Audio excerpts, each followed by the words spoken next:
The Grow Your Group Show, Episode 1.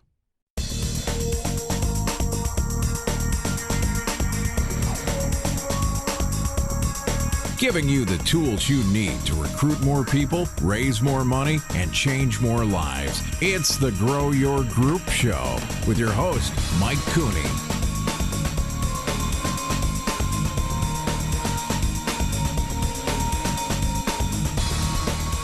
Hi out there, and thanks for listening. I'm Mike Cooney, and as the man with deep voice said, this is the Grow Your Group Show.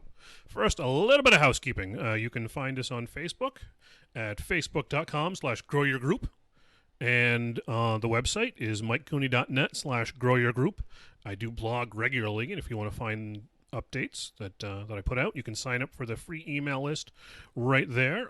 If you like the show and want to support the show, you can do so in two ways. You can do so by doing your Amazon shopping by entering through my link at mikecooney.net/Amazon. It doesn't actually add a penny to your purchase, and it really does help us out. Or you can make a small monthly donation at mikecooney.net/Patreon, which is Patreon, and there are some cool rewards you can get for doing that. We're going to have new cool rewards as we go. Anything you can do to support us helps us going, so I do thank you in advance. If there's any topic you think I should be covering, you can get a hold of me at info@mikecooney.net. I would love to hear from you. So when I mentioned that I was going to be doing a podcast on Facebook a while back, the topic that kept coming up over and over again was scouting with special needs. How do I help scouts in my pack with disabilities? Where do I find resources? And what do I do about advancement? And on and on and on. There were a lot of questions. And the best person I could think of to answer these and any question you could possibly have on scouting with special needs is Sandy Payne. I've known Sandy for a while, and she's just great. Sandy and I sat down and had a great discussion about helping scouts with autism and a wide variety of special needs. Sandy went over resources available to help units integrate the scouts into their program. We talked about how to start a scouting with special needs committee in your council. You really do need to listen to the end of this one. It's cool. There's a story that's just going to take your breath away. It took mine away, and so even when I listened to it again, I knew it was coming. Sandy has been the chair of the Connecticut Rivers Council Scouting with Special Needs Committee for the past 7 years.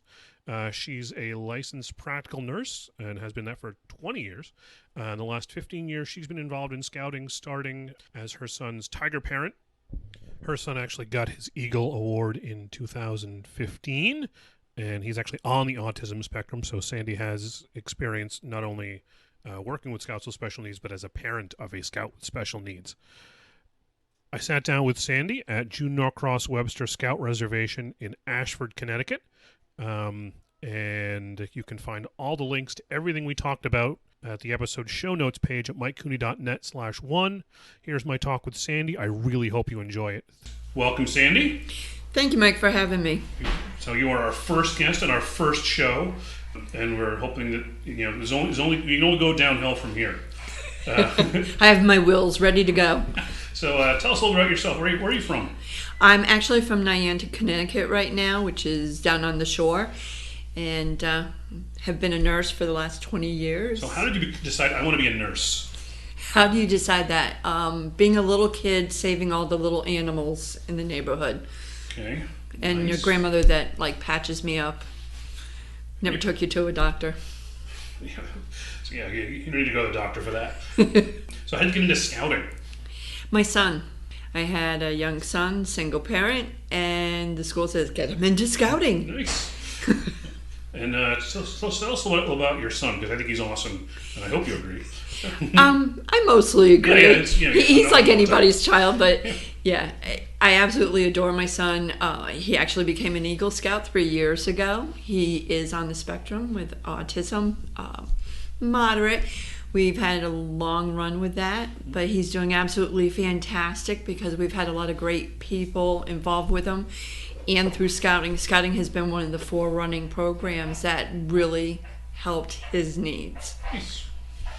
So, I sort of guess how you get into scouting with special needs as a macro thing, but sort of specifically, how do you get there? Did someone say you should do this because you're a nurse and you know things, or someone tap you on the shoulder and I heard a voice. It was actually within our troop when my son was in Boy Scouts with our troop, and we turned around and we were having some issues. Like many times you turn around and you hear the little things that go on. People don't know how to fit. They don't quite understand it. So our scoutmaster got me in touch with our training person for our district. And he said, oh yeah, I have a few videos and stuff on special needs. Would you be interested in doing those and taking on like that type of role for the district? And I said, yeah, sure. And a month later, our district executive tapped me on the shoulder and said, how about being our council chair? Nice. And how long have you been doing that? 7. Okay. It's when you first, just before you joined us. Okay, very nice. And I know you're also involved with a venture crew. Yep, Crew 845. Or as I used to like to call them, Crew Quarter to 9. Yes, I've heard that often. So how did that happen? That came about with the program Lighthouse that works with autism and things like that, and that was one of our first special needs adventures, I'm going to call it, trying to develop a program for that in the adventure side. And it kind of fell into place, and they were willing to sponsor us.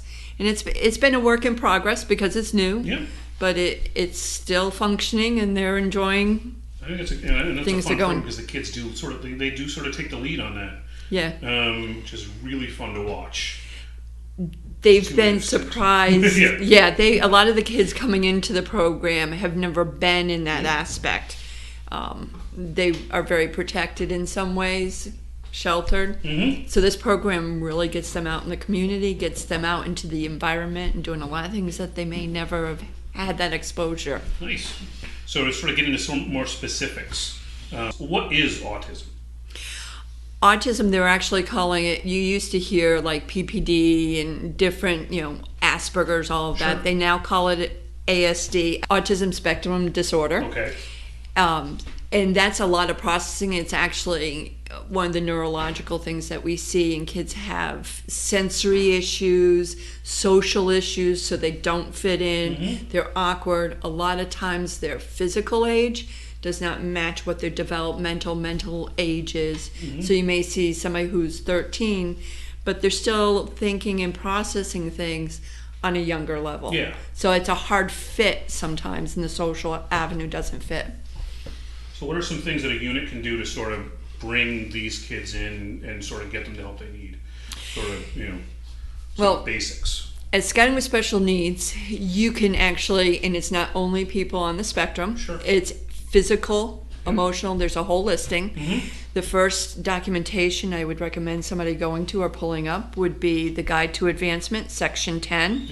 That is kind of like our Bible. We'll link to that on the show notes page so people can find that easy. So you can find that easy. .net/1, you'll find all the notes for this. But when you go in there, you turn around, and so helping with that, a lot of times there is now at the national website, and we'll get more links for that. They have information on how to support groups, how Scoutmasters, and they have actual videos on training and stuff. You can use that. You can also contact your council, see if they have a special needs group. And see if they can come in and help you with that. A lot of us come in, I know I go into different troops, packs, anywhere to do training. We can design it however you need to support what you want, because we don't want to call somebody out. But we can do an overall, soup to nuts type of deal. But there's some basics that I know. To keep them away from loud noises and stay in a schedule and sort of some things like that. To help the kids, making sure that they understand what's going on. Scheduling is a fine line. Staying on schedule is great. Great little antidote. You turn around and say the troop meeting ends at 8 o'clock. Let me tell you, the kid was on the spectrum disorder, 8 o'clock, not 8:01, 8 o'clock, they'll be telling you, it's time to go, and they're out the door. So you use things like... That's handy. It is, but if you still have a couple minutes to go, it's not helpful. So you use things like after the Scoutmaster's minute, because that, for your specific troop, you may use that to end your meeting. That's the last thing. So you use those type of guidelines. Not as a clock thing, but as a clock, but as a guide. So it's kind of more like the program, what your plan is. getting the information out to parents a little bit ahead of time, saying this is what's upcoming, this is going to be a little different than our normal, because when you break their routine, they don't like that. So letting them know that ahead of time. Giving them a chance if they're going to be doing something that they don't excel at, that they feel uncomfortable or awkward about. Giving it to them in pieces and letting them work on that and practice it ahead of time. So working them into it. And a lot of it is just giving them time, talking to the parents, knowing what's going on. Sensory issues, like where we have a camp that blows off the cannon at flag ceremony. And I tell your troops that you do that so if they have somebody on the spectrum, that they either expect it and can deal with it, or let them step back a little bit and stay within the guise of scouting to deep leadership and all of that. But to be able to build that little barrier. Nice. So what are some things you can do to help a blind scout in your unit? A blind scout, they have a lot of the books in Braille. They have, and this would apply to anybody across the board, they also have a lot of them online now. Lending libraries where you can get stuff in larger fonts. Because somebody, when you say blind, they may see... There's a range. There's a big range there, like a lot of things. So larger font, using the different colors. When you're talking to them, get a good understanding of where they're at. A lot of times they're very self-sufficient and don't need a lot of assistance. So you talk to them and use your Disabilities Merit Badge pamphlet. That has a lot of great information in it on how to help work with that. The resources are out there, it's just trying to find them. Nice. And the same thing would go for kids who are deaf and then hearing impaired. Yeah, deaf, hearing impaired. One thing some people aren't aware of, you talk to somebody and they seem to hear you okay, but when you all of a sudden find out they're deaf, and in school they have an FM receiver, so that is specifically to them and it amplifies the noise. It's like us plugging in our headphones. There's actually an iPhone app you can get. Is there? I Very use cool. my ears clog up in the spring. That actually works as a hearing aid. And it's a little tinny, but it's pretty good. Until my antihistamines kick in. Cognitive disability, there's a lot there. So cognitive disability, we're looking at what is their true developmental. So finding out and designing a program that meets their needs. Sure. That one requires a little more work, a little more effort, understanding, and it may require keeping them at a certain age level. So if that child has been kept back a few years. So you could find yourself with a 13-year-old Cub Scout. Yes, 13-year-old Cub Scout, because he's staying with his friends in his group where he truly belongs. The age where he is, versus because of his birth age, moving him up to where he should be. So whose call is that? That's actually the family, and the family needs to contact the Scouting with Special Needs. Sometimes it goes through your advancement department. It depends on your council and how they handle it. Nice. The next one is Downs. When I was a scout, we had, I'll say a scout, because I think he was probably 20, 25 in that range, with Downs, and he was one of us, and we would give him a hard time, but nobody else would. And there were a lot of funny stories about him,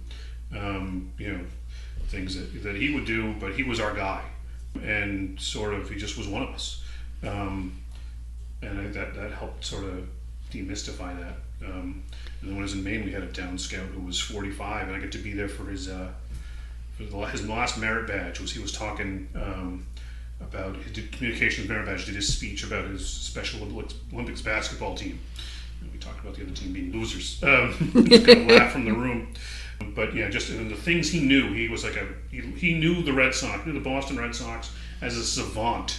I could list off players from the '60s. He would give me batting averages. It was just amazing. But sort of, what are some things you would look for when working with kids with Downs?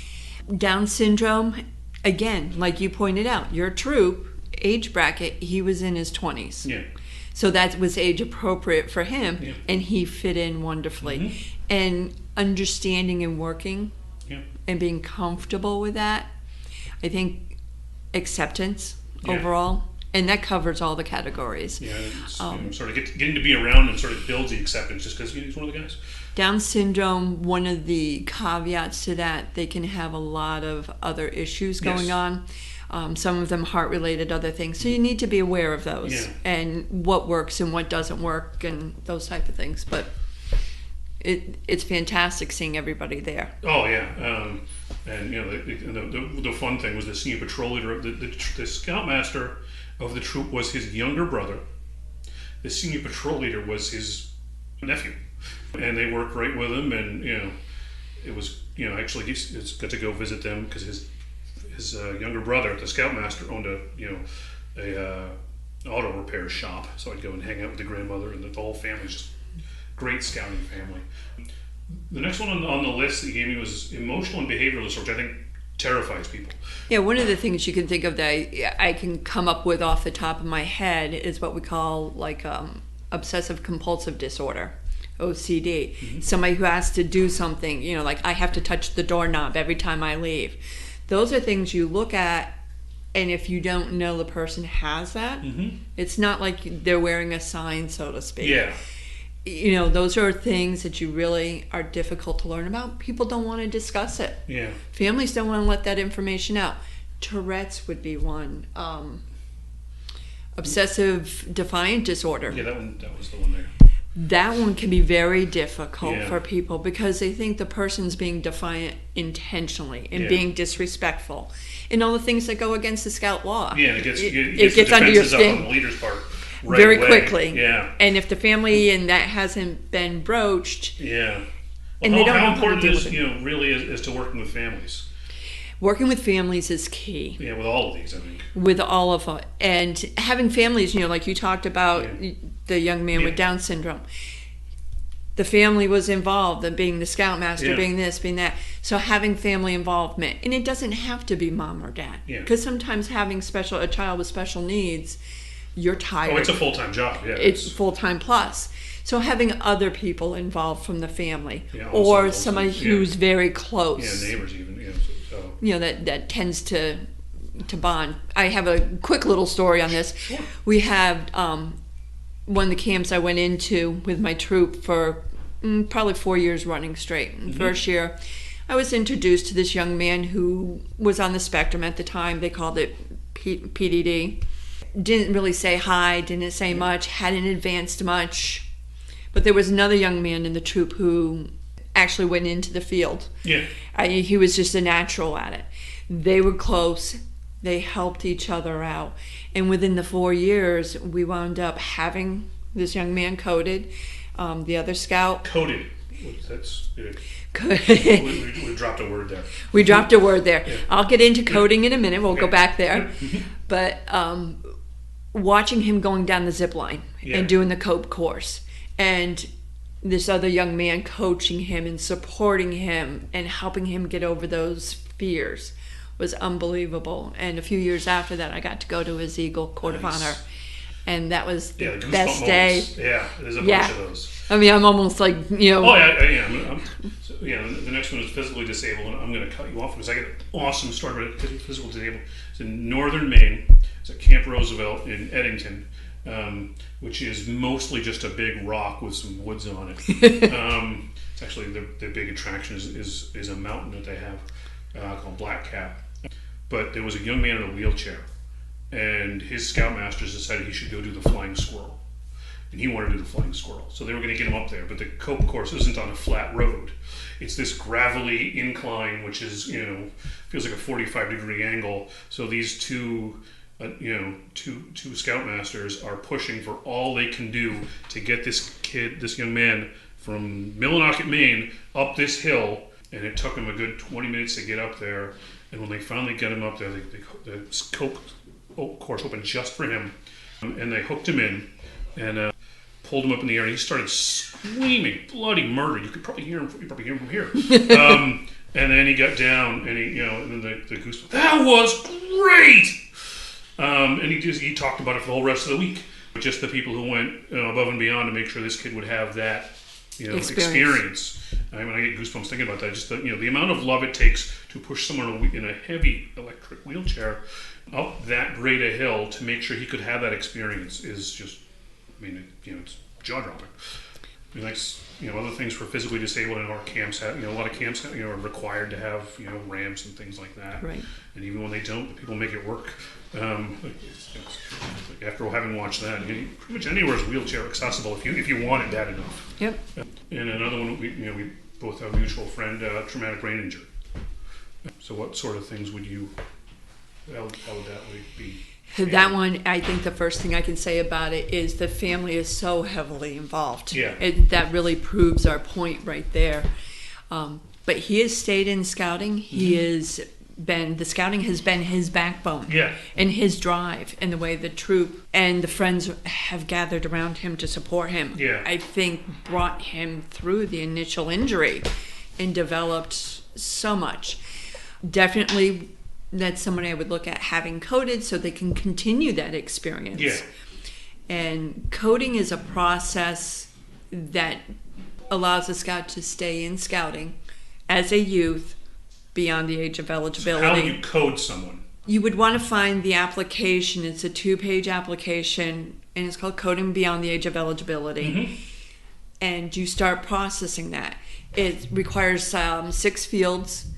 First thing is a letter from the family, a letter from the scoutmaster, doctor's notes, documentation, your scout medical form, and those type of things that give you all the information about what it is, what makes this a special need, and that they cannot complete the program within the time frame because there's a lot of ease built into it naturally in the time. So you want to take and do that paperwork, and you can also, for schools, IEPs, which are the individual education plans that schools do, you can attach that too. A lot of times that can be very daunting, but it's getting the paperwork together, submitting it in to council to the appropriate person. Each council does have their own way of doing that. What it is finding out who that is that you need to hand that paperwork off to. Sure. And you can contact your council, find out if they have a scouting with special needs. Most of the time it needs to go to your advancement chair. So that would be the best place to start. And then, I think one of the things I think with scouting is we're talking is we need, 1,000 more Sandy Paynes out there. If somebody wanted to get started, starting their own council, scouting with special needs committee or in the district level, how would you suggest they go about doing that? Very cautious. There's technically only one Sandy Payne that we know about. If there's anybody else, please contact me. I'd love to find my duplicate or my twin. The way you start about it, obviously you have a passion for it. You're involved in scouting, and even if you're not involved in scouting, you can become involved. You don't have to have a child, but you want to go to your council and find out what they have in place. Usually it's a contact of, you can say to the scouting executive, and they'll farm it out to where it is appropriate. It's sort of, it's like having gold walk through the door. So it's, and just say, what do you have? What do you have in place? Are there any books that people could read? How to, the documents you need for coding and those type of things. There's also it's a 150-page manual that goes through every possible diagnosis out there that falls under this and gives you a lot of supportive information. Obviously, those things are being updated on a fairly frequent basis. We now have, over the last 3 years, the National Scouting with Special Needs. They can call themselves DAC, Disabilities Awareness Committee. They have actually been authorized. They've been accepted by national, so they're actually being able now to have a lot more effect on the policies and clarifying and refining Section 10 in the Guide to Advancement, merit badges, supports, and all those things. And they do keep the site fairly updated. And Tony May is the chair for that committee. They all have done a fantastic job. I had the privilege of meeting them several years ago when I flew to Chicago to take in, I think you got the phone call from me. I'm like, I'm going to Chicago. They had advertised they were having a special needs training. And off I went. Nice. Thank you, Sandy, for being our first guest and really for everything you do. and getting to watch these victories, which are just the coolest things.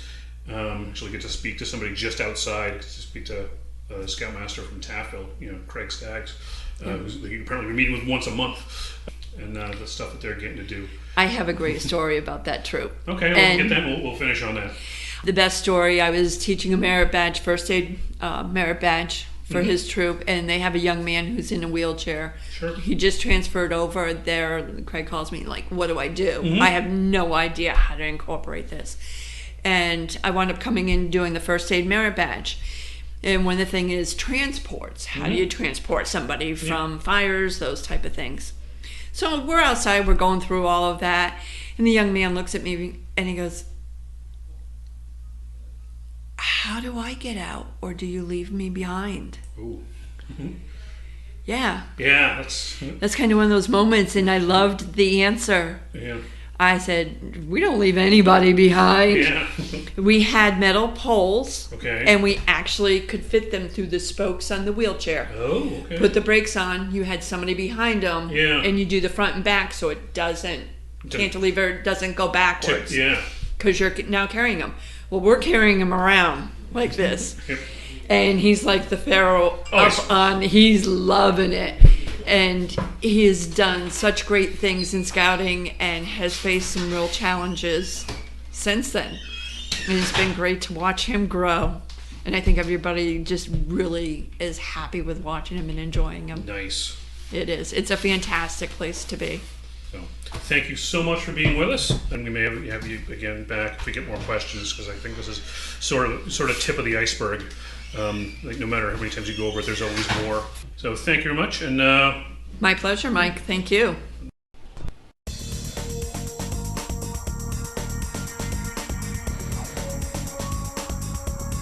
Thank you for listening to the Grow Your Group Show. Visit MikeCooney.net to subscribe to the show for free, and we'll see you next time.